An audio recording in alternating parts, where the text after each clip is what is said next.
Bueno, no sé qué ha pasado con mis estudiantes, no han podido conectarse, por lo visto. Ha habido algún problema, alguna falla.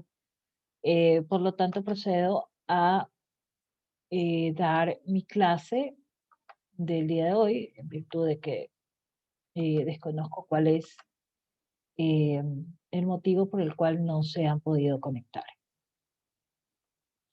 Bueno, nos habíamos quedado con ellos en lo que eran los deberes formales, sí, y voy a un poco a repasarlos y también a continuar con el tema de lo que son las obligaciones y los derechos y obligaciones que pueden tener los contribuyentes y la administración tributaria, ¿no? Bueno, eh, vamos a repasar, como dije, sobre los deberes formales que ya habíamos revisado en días pasados, ¿no? La semana pasada. Muy bien. Bueno, había dicho que existía una obligación, sí, por parte de los contribuyentes, ¿verdad?, a entregar información. ¿Qué tipo de información? Bueno, la información que corresponde a los registros, ¿no? Eh, a los registros que la administración tributaria puede hacer, ¿no? Sobre las bases de datos y demás registros que tenga en relación a los tributos, ¿no? Bien, también podemos ver que se pueden solicitar permisos, ¿no? En relación a algunas de las actividades de la obligación tributaria, es decir, en relación a las facturas, a los comprobantes de retenciones, a los tickets, ¿no? Entre otros. Otro tipo de permiso, ¿no? Alguna tasa de habilitación, en el caso de los municipios o consejos provinciales, que, digamos, podrían ser de esa naturaleza, ¿no? Bien. También dijimos que podían, o mejor dicho, que en virtud de la declaración o el registro, ¿verdad?, que se hace de este registro único de contribuyentes, em, nosotros teníamos que entregar, o se nos identificaba como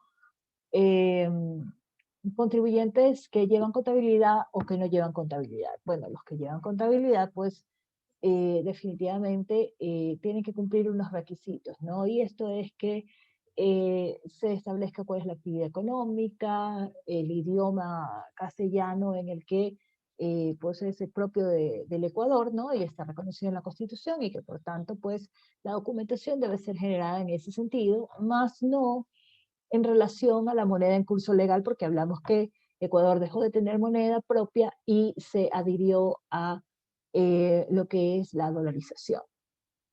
Bien, eh, estos libros se tienen que conservar y por lo menos hasta que la obligación no esté prescrita. Es decir, que cuando vimos los modos de extinguir las obligaciones y vimos el tema de la prescripción, vimos que el mayor de los plazos que tenía, digamos, para la alegación de la prescripción era de 7 años, por lo tanto, habrá que guardar esa documentación por lo menos 7 años. Presentar las declaraciones tributarias también era una obligación o era un deber formal, es decir, que podría llegar a tener sanciones como las multas, ¿verdad? Y que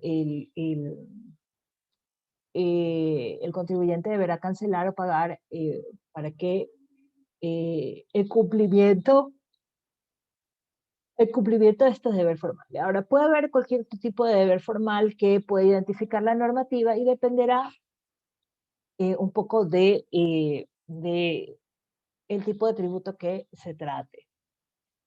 Habíamos hablado de las inspecciones, sí, que digamos podían darse en virtud de una potestad de control o de verificación. del pago de los impuestos, ¿no? Y dijimos que podían requerirnos a través de estas determinaciones, perdón, a través de esas auditorías de control o inspecciones de control, exhibir pues documentación, eh, presentar informes eh, relacionados con el hecho generador, ¿no? Sobre las actividades económicas, la obligación de los libros, ¿no? Tributarios o los libros contables, documentos que permitan, o cualquier tipo de documento que permita aclarar o, digamos, este, documentación que sea requerida por la administración.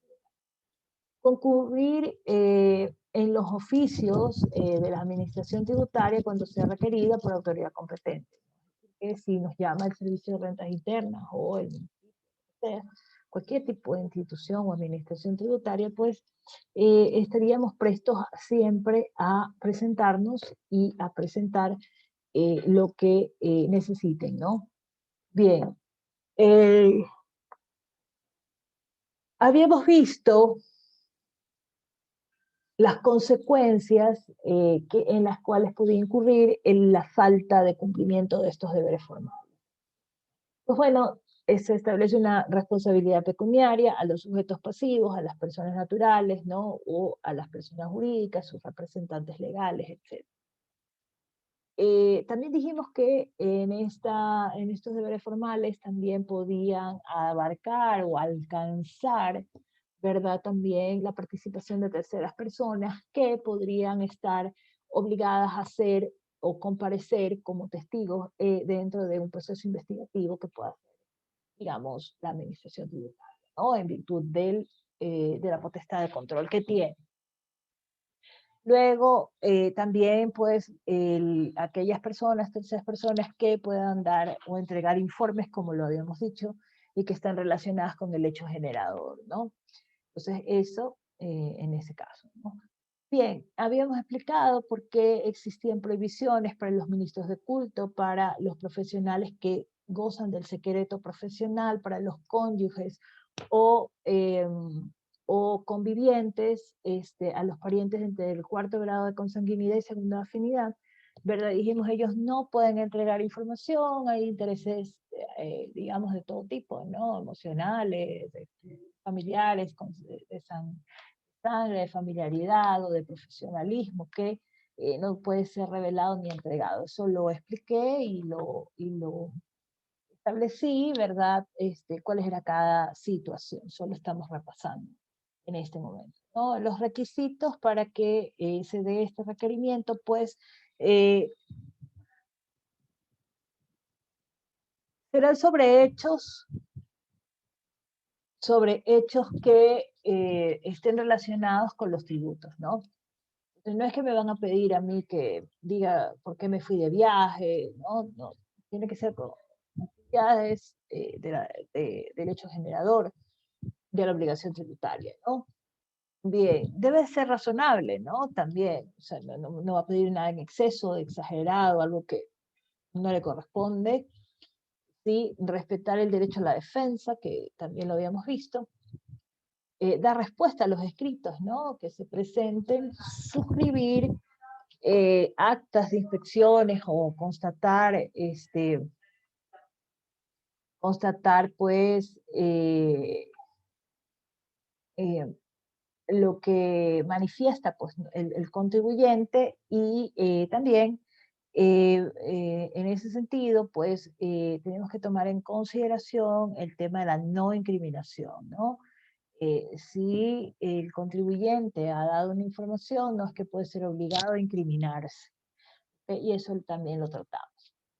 ¿Qué tipo de sanciones entonces acarrean estos deberes formales? Dijimos que podía llegar a ser una clausura o unas multas, ¿no? Ya lo dejamos claro. Igual lo vamos a revisar en el régimen sancionatorio que nos toca ver en nuestra cuarta unidad, ¿no? Bien, y en cuanto a la determinación tributaria, la obligación tributaria, pues hablamos que había de diferentes formas, realmente tres, ¿no? Que comprendían la autodeclaración que hacen los contribuyentes, ¿verdad? Y, o autodeterminación, ¿a través de qué? A través de un formulario en donde llenan o completan los datos sí, y que la administración tributaria pues luego podrá verificar su validez, ¿no? O la veracidad de esa información. También puede ser por parte del sujeto activo, ¿no? O sea, directamente por parte de la administración tributaria, y la administración tributaria establecerá cuáles son los mecanismos de liquidación, lo liquidará y pedirá que se haga el pago.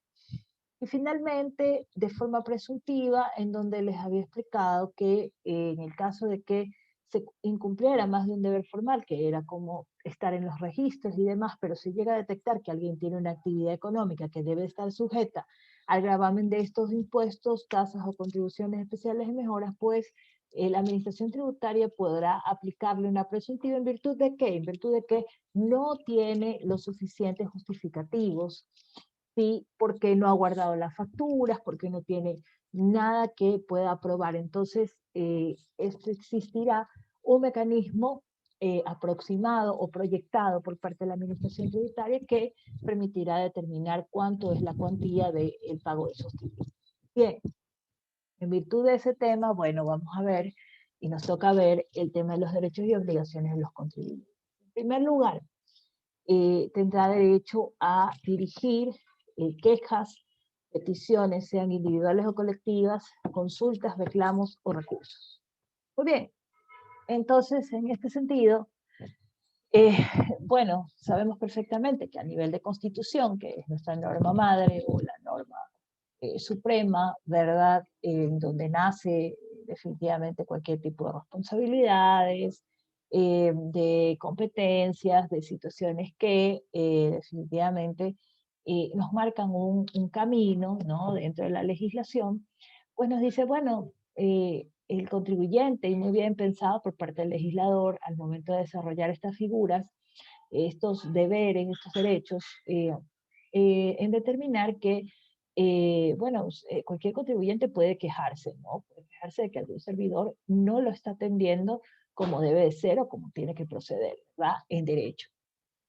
Bueno, en ese sentido se ha creado lo que es el recurso de queja, ¿no? Directamente para eso, ¿sí? Luego tenemos el derecho de petición, ¿no? Que también es parte del derecho constitucional, ¿sí? Y que a veces se materializan o se perfeccionan o siguen un procedimiento eh, que está establecido pues en la Constitución o en la ley pertinente de garantías constitucionales, ¿no? Que es sobre todo la acción de protección.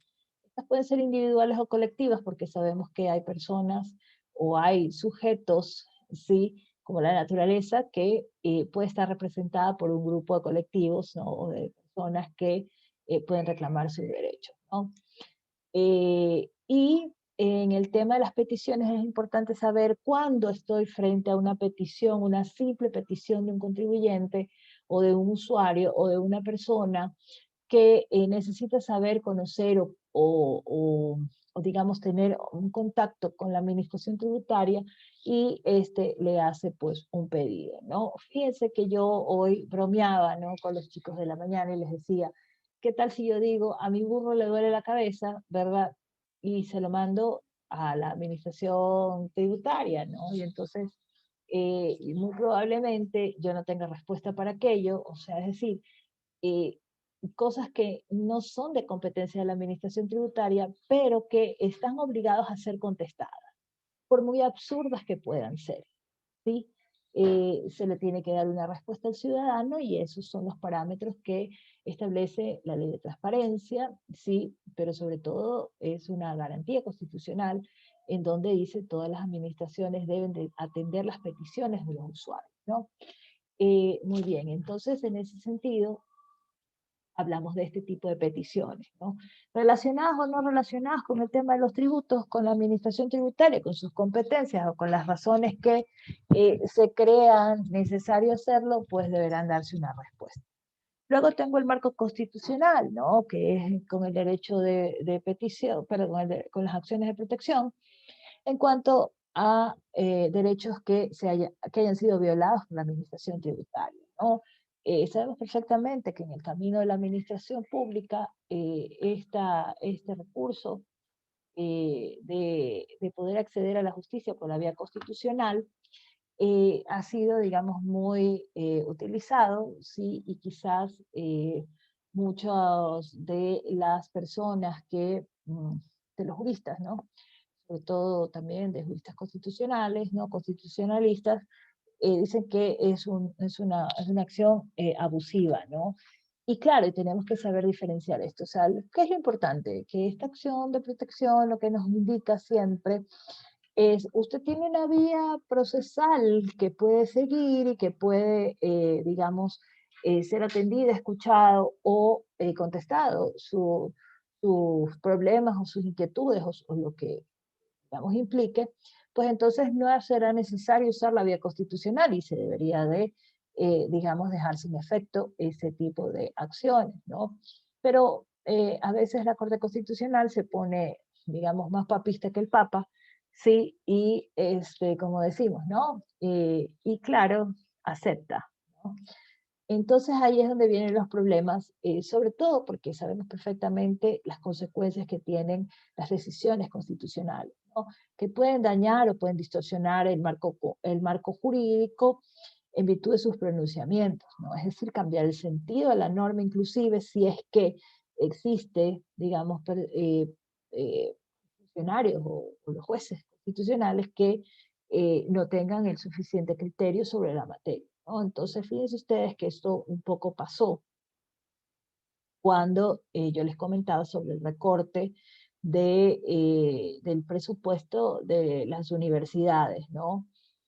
Eh, Se congraciaron con el presidente, ¿sí? Y digo se congraciaron porque, digamos, las circunstancias, ¿no? Del COVID probablemente eran un factor eh, externo, sui generis, digamos, impropio, por decirlo, o sea, es decir, no era frecuente ni, o sea, es un momento excepcional, ¿sí? Pues entonces, en esa excepcionalidad que debió haber sido el pronunciamiento de la Corte Constitucional, y no dejarlo abierto porque el día de mañana entonces cualquier persona va a poder, digamos, con este candado abierto, ¿no? Por el pronunciamiento de la Corte Constitucional, digamos, no seguir las reglas de respetar que el presupuesto de las universidades debe ir en crecimiento y no al revés. Bueno, en materia tributaria también puede ser el caso del anticipo, del pago del anticipo al impuesto a la renta, ¿verdad? En donde efectivamente el gobierno, antes del COVID, ¿no? Se había también asimismo congraciado con el sector privado y dijo, bueno, si les está afectando la liquidez, este, entre comillas, porque habría que ver si eso verdaderamente se daba, ¿no? Y a quiénes, y en qué circunstancias, y qué gremios, ¿no? Porque no es a todos, ni a todos los negocios. Entonces, en efecto, el pago anticipado del impuesto a la renta se suspende, se revierte, se deja sin efecto. Claro, es a potestad del mismo presidente de la República, sin embargo pasó por un control constitucional y a la larga el control constitucional lo aceptó. Luego viene la pandemia y dijeron, no, no, no, ¿sabe qué? Hay que volver al anticipo del pago del impuesto a la renta y efectivamente la Corte Constitucional tuvo que aprobarlo porque eh, realmente estábamos en tiempos difíciles y extraordinarios, ¿no? Bien, tenemos la consulta y la consulta es un mecanismo que permite que el sujeto pasivo de la obligación tributaria junto con el sujeto activo, la administración tributaria, eh, puedan tener un acercamiento, ¿no? Para poder, en el marco de la buena fe, determinar, ¿verdad? Si es que ese contribuyente, al no conocer la extensión de la norma o al no conocer con certeza cuál es la aplicación de la norma tributaria, pues entonces acude a la administración tributaria y le dice, oiga, ayúdeme, ¿sí? ayúdeme, permítame, o oriénteme o dígame cómo debo yo de hacer para que pueda saber cuál es la aplicación de esta norma, ¿no? Entonces, tendrá el carácter de vinculante, es decir, que ese sujeto pasivo que consulta será vinculante para él el hecho de, digamos, tener una respuesta por parte de la administración tributaria.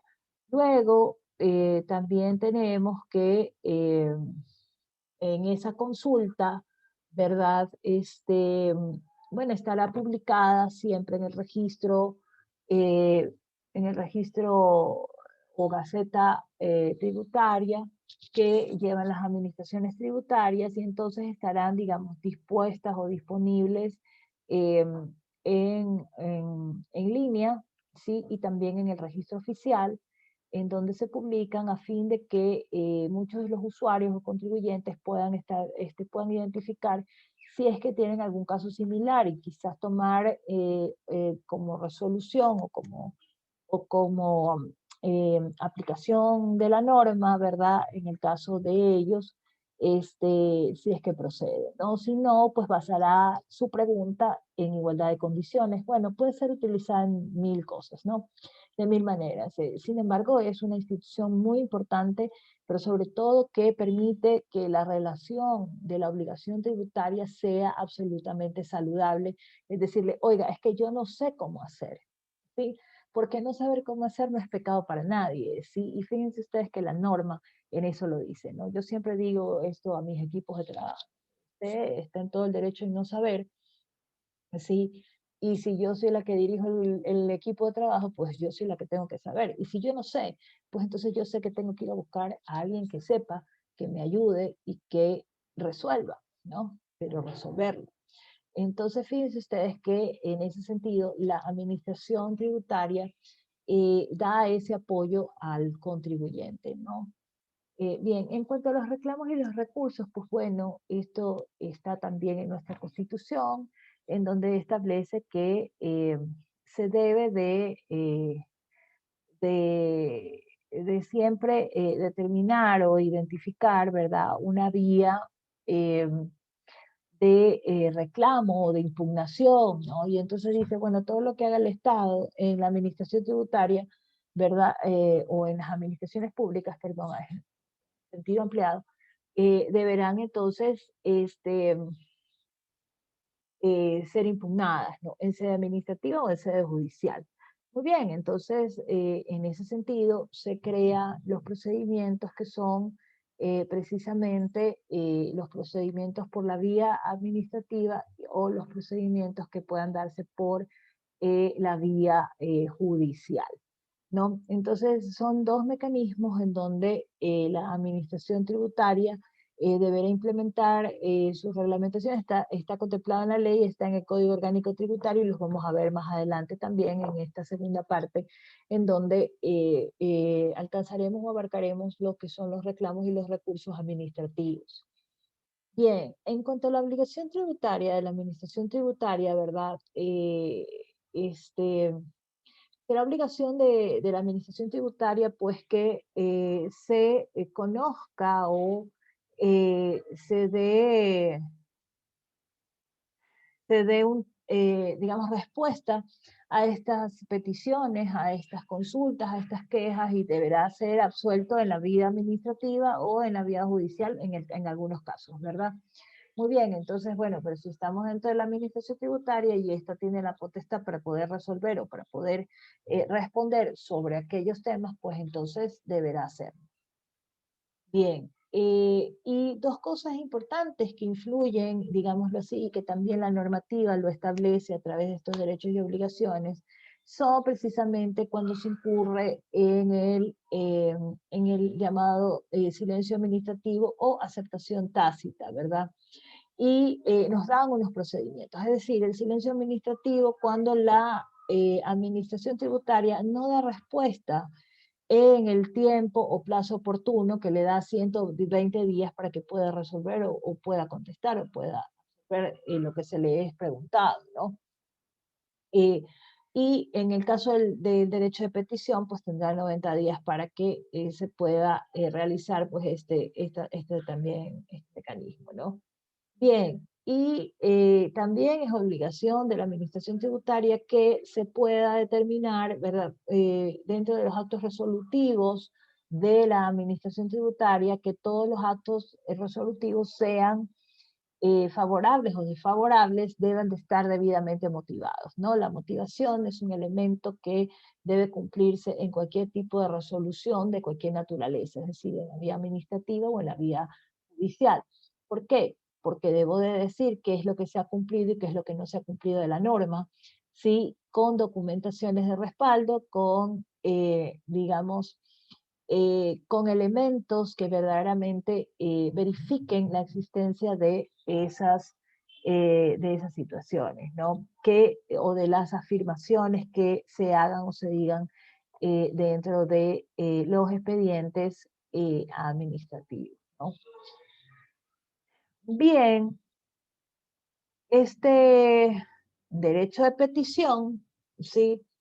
En este derecho de petición sí cabe el silencio administrativo. Yo les dije, cualquier manifestación que quiera realizar un contribuyente, pues entonces no se le da respuesta dentro del tiempo que establece la ley, pues entonces procederá al silencio administrativo. Y claro, habría que hacer el ejercicio de la acción para la determinación del silencio administrativo. En el caso de los reclamos, ¿verdad? Si quiere hacer un reclamo, pues tendrá 20 días para que interponga o proponga un reclamo. Y si no, podrá irse a la vía judicial, en la cual la ley le dará 60 días para que presente o motive o impulse una acción procesal ante el contencioso tributario. En las consultas no procede el tema del silencio administrativo porque, como dije, es vinculante, sí, y serán contestadas. La ley, ya vamos a ver que la ley le da un plazo, pero digamos, el que no se cumpla dentro del plazo no significa que incurra en silencio administrativo, ni le va a ser con efecto vinculante o favorable del contribuyente, ¿no? Que sería el silencio administrativo positivo, ¿no? O sea, es decir, que beneficia a ese contribuyente, no. Y además que no opera el silencio administrativo positivo dentro de los actos de la administración tributaria, todo lo contrario, siempre será negativo, ¿no? Por eso es aceptación tácita, ¿no? En negativo, no se beneficia. Tienen que irse a prueba, tienen que probarse el tema del no pago de los tributos, es decir, que le da la potestad a la administración tributaria para que persiga, digamos, esta deuda y que obviamente no le sea en positivo. Tiene que probar que verdaderamente no se debe, ¿sí?, al Estado para que pueda proceder el tema del pago de los tributos, ¿no? O no pago de los. Bien, en este derecho de petición tiene una característica especial que es que no hay un acto previo, es decir, no hay un acto resolutivo o una resolución de la administración tributaria que pueda impugnarse, ¿sí? Como les dije, puede estar motivado sencillamente por alguna situación que afecta al contribuyente y que éste necesita tener un acercamiento con la administración tributaria para esclarecer cómo proceder, qué hacer, qué es lo que tiene que, digamos, realizar para que este vínculo jurídico, si es que ha nacido o no, o está por nacer, o tiene alguna preocupación o alguna relación directa o indirecta con la administración tributaria, pues es necesario aclarar. Y evidentemente no tiene plazo, es decir, lo va a poder presentar en cualquier momento, ¿sí? No necesita, digamos, cumplir ningún plazo, ¿no? Una vez iniciado, pues entonces podrá correr el tema del silencio administrativo, si es que cabe, ¿verdad? Dependiendo de las preguntas o las consultas que se le quiera hacer a la administración tributaria. Y había hablado sobre el derecho a la defensa, ¿verdad? Que se tiene en cualquier tipo de procedimiento. Pues bueno, también es parte de los derechos que tienen los contribuyentes a defenderse. Es decir, que eh, precisamente la norma establece los mecanismos o los procedimientos para poder, digamos, tener o poder gozar del ejercicio de la defensa, sí, o derecho a la defensa de cualquier ciudadano o contribuyente en relación a la obligación tributaria o deberes formales, ¿no? Bien, si hablamos de derecho a la defensa en el procedimiento administrativo, pues entonces, por ejemplo, en el procedimiento de determinación estamos hablando de un acta borrador, de resultados preliminares, de prórrogas que puedan existir, de tiempos prudenciales para disponer de algún documento o peritaje o alguna otra situación, ¿verdad? Que, digamos, permita o esclarezca medidas cautelares también o precautelatorias, ¿no? Bueno, dependerá de en qué situación nos encontramos. Pero bueno, eso también lo vamos a ver más adelante a detalle y vamos a ver cuándo y cómo proceder. Finalmente, nos tenemos que, en los deberes de la administración tributaria, que están, digamos, bajo lo que se conoce como actos determinativos, es obligación de esta o es deber de tener siempre que hablar de actos motivados, ¿no? Documentados, respaldados, resultados pues, que pueden ser favorables o desfavorables en la verificación deben de estar siempre motivados. En las peticiones o reclamos, ¿verdad? Pueden ser, por ejemplo, el pago indebido o el pago en exceso. ¿Sí?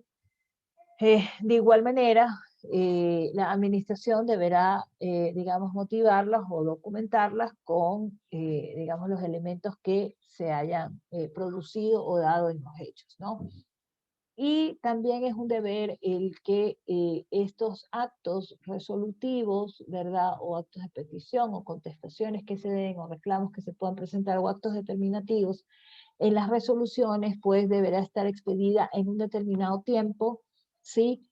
Y deberán ser bajo las formalidades que establece la ley y también deberá concurrir lo que es la notificación al sujeto pasivo o afectado en el acto resolutivo, ¿verdad? Entonces, la notificación, el acto de notificación juega un rol muy importante dentro de los procesos o procedimientos, digamos, administrativos de la administración pública, ¿no? Que debe de hacerlo. Entonces, en nuestra próxima clase, en virtud de que hemos cumplido ya los 40 minutos de clases, aquí estoy viendo justamente el reloj, y estamos con el tiempo, ¿verdad? Es una pena que no hayan podido ingresar, desconozco, espero mañana poder identificarlo. Ustedes pues encontrarán este video y veremos la próxima semana, perdón, la próxima clase, que creo que es el día miércoles, pues mañana creo que no tengo con ustedes, sobre el procedimiento de determinación de la obligación tributaria, que es una segunda después de la obligación tributaria, ¿verdad? Y todo lo que implica, es el segundo tema más importante que tiene pues nuestro Código Orgánico Tributario. Como siempre les deseo una linda tarde, noche, que vayan a clases, que se porten bien y nos vemos el día de mañana. Gracias a todos a quienes vean este video.